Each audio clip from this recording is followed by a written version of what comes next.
Alrighty. Hello, family. Welcome. My name is Jastaria, and I am the demystified herbalist. Welcome to the third episode of the Dear Herbalist podcast titled Wise as Serpents. Now, the scripture in Matthew 10:16 states, "Behold, I send you forth as sheep amidst the wolves. Be ye therefore wise as serpents and harmless as doves." Now, what does this mean to you as an herbalist, and how can you apply this principle in your life? All right. Now, let's first dive into the wisdom or this wisdom of the serpents and what makes them wise, and why should we, as herbalists, consider their ways. Okay. All right. Now, I'm going to talk to you about the characteristics associated with a serpent that contribute to its perceived wisdom as it speaks of in the scriptures. Okay, so we'll just go one by one. Number one characteristic is that serpents are cunning. They're often seen as clever, strategic in their actions, and they use their instincts to navigate their environment. Now, herbalists, we can be clever and strategic in crafting different herbal formulations and tailoring those to the individual needs of our clients. Okay. Now, this can involve in understanding the properties of the herbs and strategically combining them for optimal results. Okay. And having that knowledge and wisdom on how to do that. The other characteristic of serpents is that they are alert, okay, highly alert, and they're highly attentive to their surroundings. They are always vigilant and aware of potential threats. Now, as herbalists, we should always be highly attentive to any unusual and potentially dangerous or difficult circumstance. And being vigilant enables us as herbalists to make informed and safe recommendations. So, what could some of those challenges be that, herbalists should be highly attentive to? Okay. One of the challenges is misinformation. Okay. There's a lot of information online, that could lead to the spread of misinformation. Okay. Some of the information is partially true. Some of the information out there is based on semantics. Okay. The way wordsmiths, okay, the way you word something. But a part of a lie is a whole lie. Okay. So being able to understand those things, especially as herbalists, is important because you don't want to take sensationalized information and, let's say about a particular remedy, and then you yourself attach yourself to that unresearched, and then you go touting that same thing only to get terrible results. Okay? You don't want to put yourself at risk. Okay? Now, herbalists, we can get insurance, right? But we don't have what you call malpractice insurance. Okay, so you have to be cautious and be careful of the information that you get. And trust me, it is a challenge. When I first started researching, I was being sent everywhere to the point where I was getting frustrated on certain issues. So I dropped it and said, you know what? Let me start looking at books, hard books, old books, okay, to get the information that I need and decipher through the junk and the fluff. Okay. The other challenges are the challenges of herb and drug interactions. Okay. We have to be aware of the potential interactions between herbs and if somebody is potentially taking medications so that we can make sure that we give them safe recommendations. Okay.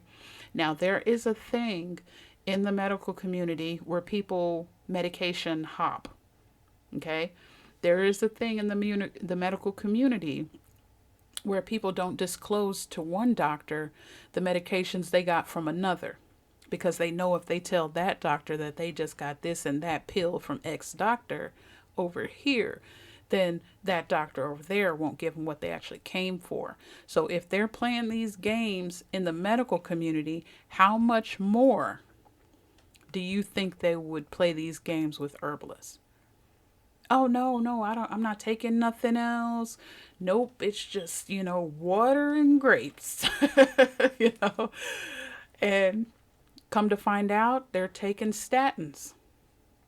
Okay? They're taking other certain medication and they're too afraid to let you know, either because they've had a bad experience with an herbalist before, or they're afraid if they hop off of their pharmaceutical medication that they're going to drop dead. So they hide a lot of things. Okay? And so, based on all the information that you can gather, and of course, building that relationship with the clients are important so that they can, be more honest with you. Okay? And some can still lie. Don't get it twisted. But at least have a stronger chance of them feeling comfortable with you and your recommendations. They'll say, okay, yeah, you know what? I'm taking this laundry list of medications. So as the herbalist, you then would look at that and determine that the herbs that you could be recommending, see if there are some potential interactions in a negative way. All right. Another potential challenge is legal and ethical issues. Okay. Sometimes herbalists can find themselves facing legal or ethical dilemmas. Okay. Such as, giving information beyond their scope of knowledge, or, secretly dealing with products that are banned. Okay. In the United States, that could be a thing as well. And I tell people all the time, I don't talk about what I know about. I don't recommend nothing I ain't tried. And it's for that reason. You got to be careful. Only work within your scope of knowledge, and that's how you will be safe. And I understand that there is a pressure out there that people put on you to know everything. And you don't want to say, well, have you heard about it? Well, I don't know. Well, have you heard about that? I'm not aware of that herb. Well, have you heard about this little this? I'm not aware of that either. Like, you don't want to keep saying that because you don't want to look like, unintelligent, right? But the reality of it is, I don't know that, but I can go research it. You see what I'm saying? Make the investment to know, because trust me, if they're looking that up or they've heard about it, somebody else is going to know about it. Okay? It's a part of the journey. I don't know, but I can go look it up. Okay? And like I said, as an herbalist, you're going to have people doing drive-bys. Hey, what can I do for this? And what can I do for that? It's like, hold on. There's some information I'm going to need from you first, my dear, before I can answer that. All right. The other issue, and I kind of spoke on this before. Okay. Potential threats. All right. And this is why you have to be attentive and really, be vigilant. Okay. We call it client compliance. Okay. Client compliance. Now, what's the challenge with that? Okay. Well, it goes along that part of what we have no control over, and that is to ensure that clients follow herbal recommendations as they are given, right? This can be a challenge because we know as herbalists that if they don't follow your herbal protocol, okay, this could affect the success of this intervention, right? But you have to know that that's going to happen, as frustrating as it is, and educate your clients on the fact that, listen, if this, doesn't work for you, one of the questions, besides looking at the dosage and the type of plant and all that I'm going to be looking at, I'm going to be asking you, have you followed it 100% to the T? Okay, because if you don't follow it 100% to the T, you're not going to get the results. Can I guarantee that you can get the results? No. But there is a high chance that you will get the results. Those chances of you getting the results lessen even further if you do not follow it to the T. So that's a challenge. Another thing is environmental sustainability. There are, as information becomes so vast, about herbal medicine and foraging and that kind of stuff, there's a lot of people out there just, grabbing and snatching leaves and plants and, over harvesting a lot of the wild herbs. And you know what I mean? They're not thinking about the plant population and the ecosystems. And, this is where herbalists come into play, and making sure people understand that. Go get what you need. The earth has enough for everyone, but it is not for you to take everything. That's where education comes in at, because you fear like there may not be enough left. So let me just snatch the whole plant up from the ground. Well, you just not only taken potential medicine from other people, but you've also taken homes and food from the animals and the other environment that live there. Okay? We are the human race.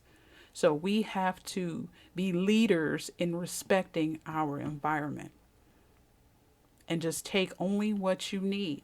Okay? But there's a challenge of that.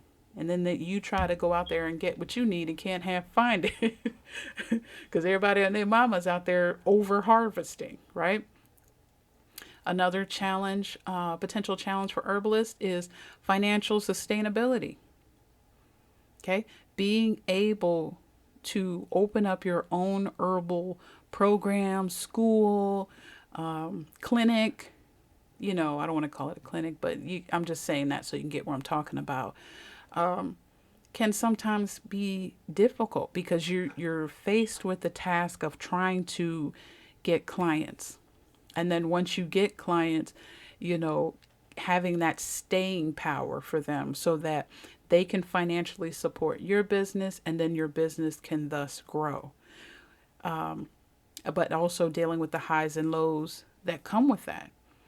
Because if you're not a person that, wants to give them the quick fix or, acquiesce to their ways rather than, giving sound, solid advice and just saying, listen, I am not going to give you or recommend a plant that is poisonous to you just because you want to do this. I am not going to say, take this particular shot or whatever just because you want to lose weight. But then, because I know that you're going to have heart issues down the road. You know what I mean? We have to be responsible no matter what. And sometimes that can impact, if you're a business owner, even if you're a product making herbalist, that can impact you as well, because people want things quick. They want the quick fix. They want the product that can get it away real quick. And this is how people, fall victim to scammers. Because you want it quick?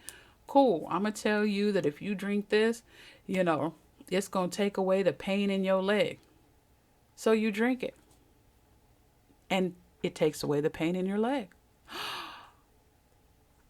But then guess what? Now your arm doesn't work. Now you have heart murmurs. Right? And so you have to ride that wave. And so there may be periods where your business is booming, and there may be periods where your business is slow. So those are some challenges that, my business owners have to really take into consideration and come up with creative ways to combat that. And there are some, and we'll talk about them in future podcasts. All right, what's another challenge?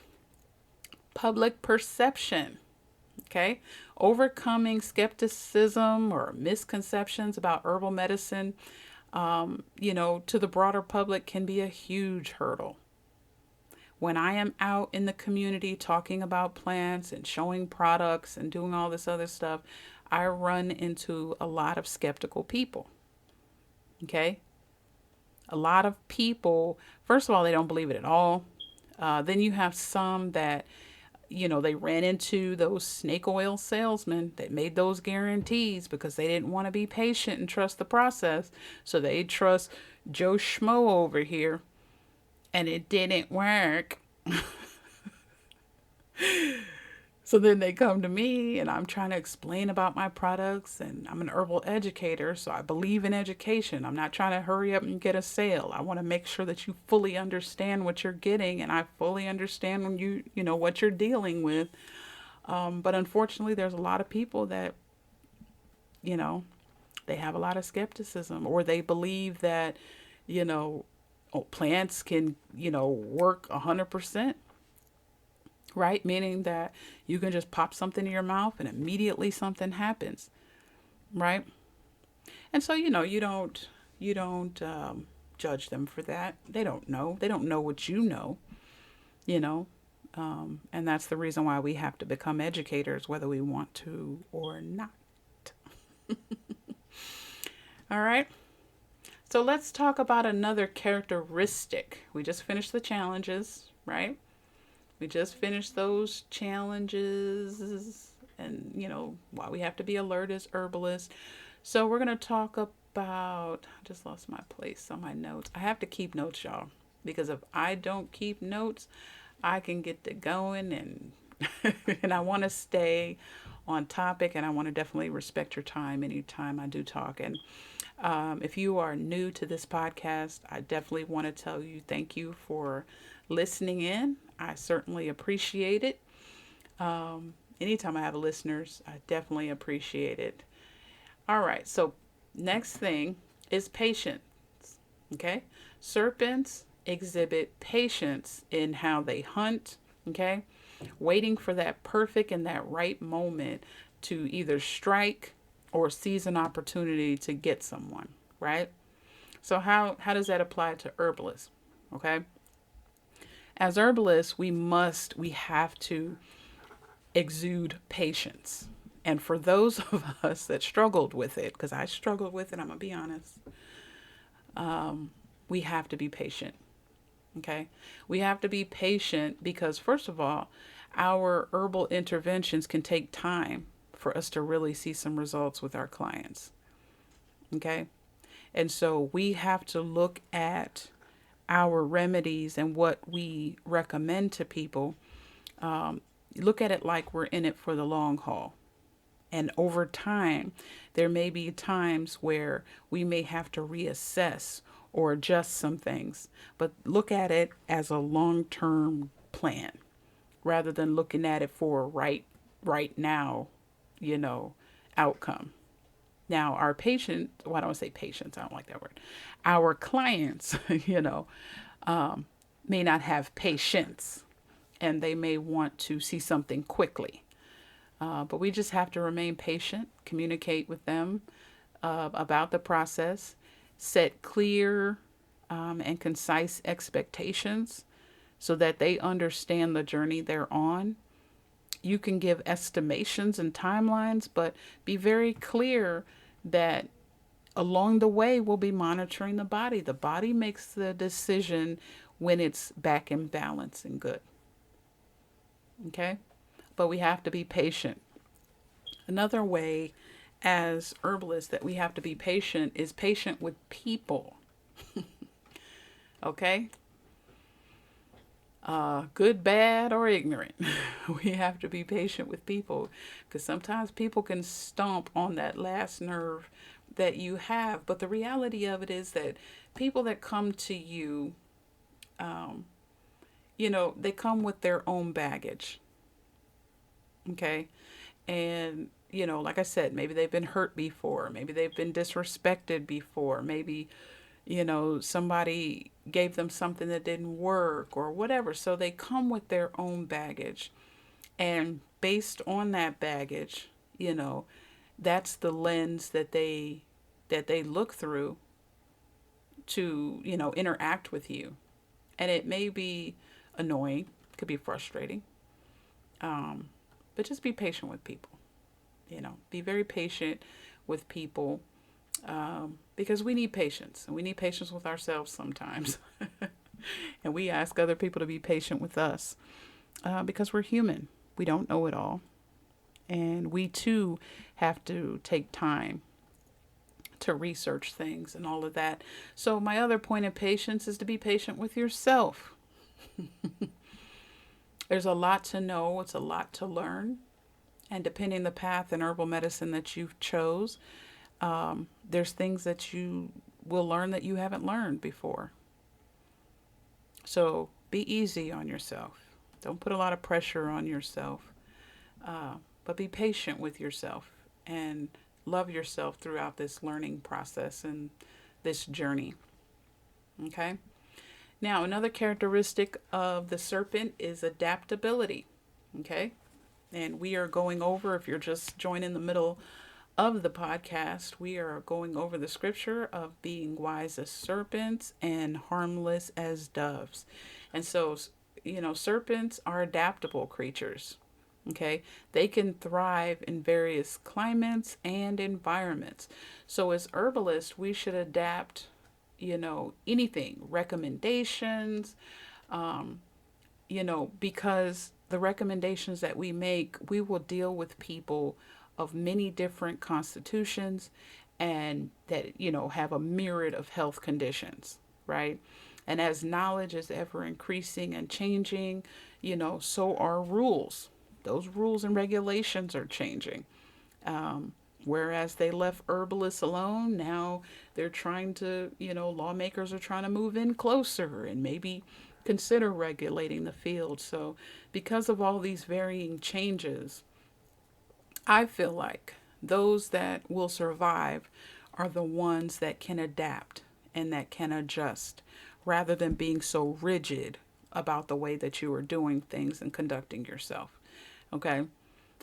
This is what's so exciting about this field to me, is that there's so much to know and there are changes that are being made and updates to this and that. So I'm never bored. So that's what's exciting to me. And so have that adaptability. That is important. Okay. The other characteristic of the serpent is that they are silent and that they are stealthy. Okay. They move quietly and stealthy, allowing them to approach situations discreetly. Okay. So how does this work? How does this look in real time for herbalists? Well, herbalists can adopt a discreet and respectful approach in their remedies. How they formulate them, getting information out to their community. For example, during the times of slavery, okay, a lot of the slaves passed down their herbal remedies verbally, or they sang songs to give, instructions, right? They were very stealthy in how they gave the information, because the overall goal was so that people could get this information to help facilitate healing to the other slaves. And so oftentimes those that rang out the loudest, and this is what you can do for this, and this is what you can do for that, unfortunately could be harmed. The stakes were that high. Now, how does that look in real time for herbalists right now? Unfortunately, because in the herbalist community, we are not championed, okay? Although in other countries, herbal medicine is heavily researched, in the United States, we are up against big pharma, and that's just a fact. And because of that, anyone that shouts too loud about their remedy, okay, for certain issues, they almost can guarantee, that somebody's going to send them an email from somewhere. And so at the end of the day, as herbalists, we have to establish a network, kind of like our ancestors, of getting this information to other herbalists on our findings so that we can take the information and impact the people in our community. Okay? It's not about trying to shout it out to the rooftops all the time. Okay? Because, again, we are coming up against an enemy and the stakes are high. And so if you come out with a remedy that could heal an issue that is meant to be profited off of, okay, you can find yourself in trouble. Okay, if you are a product making herbalist, you can make no guarantees that this product can heal this disease. Okay, they will shut your product down. You don't believe me? Check the FDA's website of all the herbal supplements that were shut down because they made bold claims. And so we have to be silent sometimes, and we have to be stealthy sometimes. Okay? And that's why I'm all about trying to bring unity to the herbalist community, because it's not about ego. It's not about I know more than you, you know more than me. It's about collaboration. It's about, reaching out to the herbal researchers and say, hey, what did you find about this particular plant? And, then they say, well, this is what based on our studies, this is what we found. Okay, cool. I can take that information back to my community and make sure that I'm making remedies, that can address this particular issue because it's proven it can work. So we need a network. We really do. And not a network of arrogant, fluffy people, but a network of those that can truly contribute. And the overall goal is to provide, a mechanism of understanding of herbal medicine, okay, to those in the community to help relieve the suffering of man. That is the goal. Because how many times have you seen people on TV crying because their child is in the hospital bed, or they've lost grandma, or they've lost their mother, their father, they've lost a leg? And, I can't watch those videos a lot of times because I am such an absorber in that way. It hurts my heart. Even hearing about some of the things in my own family, it hurts my heart. Because my goal is to help people understand about this medicine so that they can use it and to relieve their suffering. And then once they get better, to turn around and take that same knowledge and go give it to someone else. If that's not what we're about and that's not what we're doing as herbalists, then what are we here for?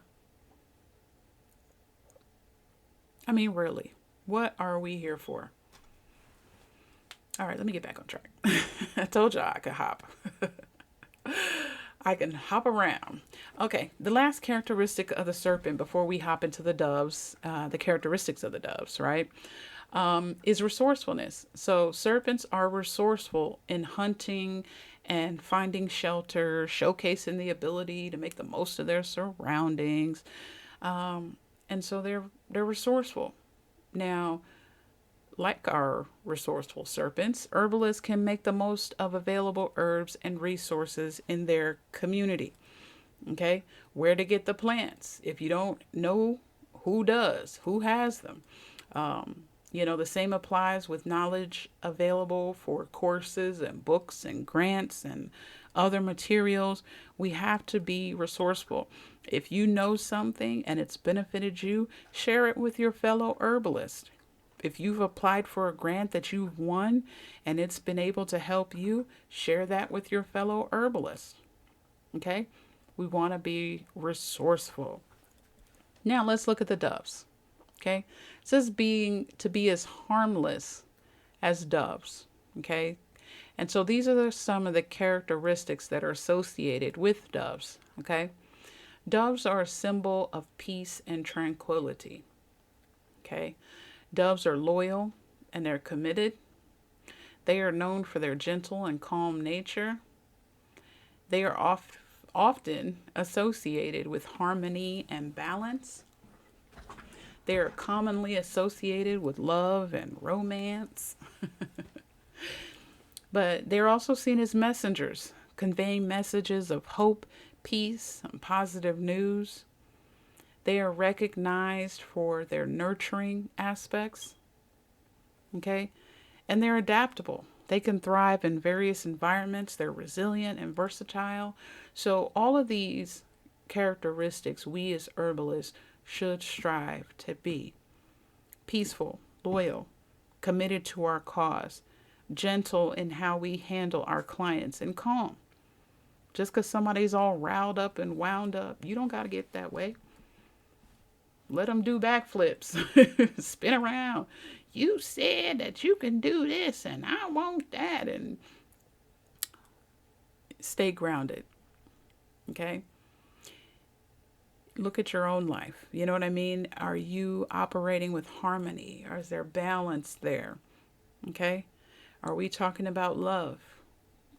Plants are given to us out of love. And so we should give them with the same heart. Okay? We too should be messengers. All right? And being honest with the people that we interact with, whether they like it or not. Okay? We should be a symbol of peace. Peace, and what is the fruit of that? You know, being able to collaborate with other herbalists, being able to have conversations with those in the medical community, no matter what their actions are, but being calm. And it is possible.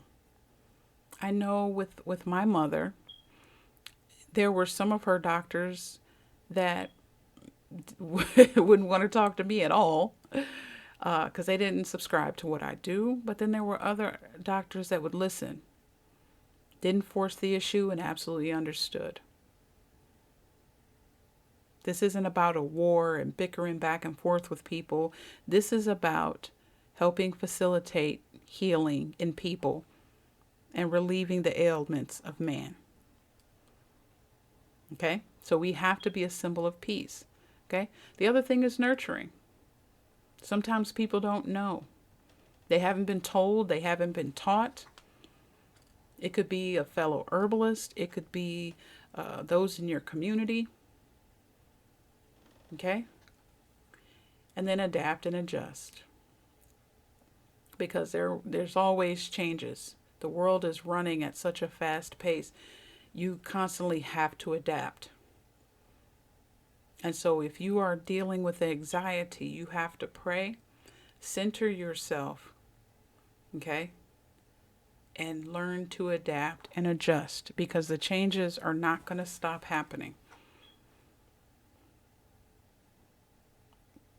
All right, so let's tie all this together.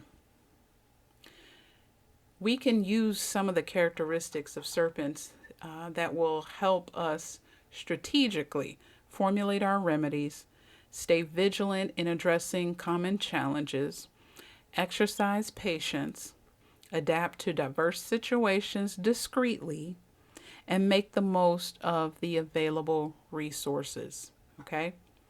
Now we can also use some of the characteristics of doves by exuding peace, being loyal, gentle, operating in harmony and love, and being resilient, focusing on fostering a nurturing and adaptable approach to how we work with our clients and those around us. So I pray that this was helpful to you on your journey. And I pray that peace be with you. So until next time, family, if you want to continue to catch future podcasts, check out Spotify and YouTube. And until next time, family, shalom.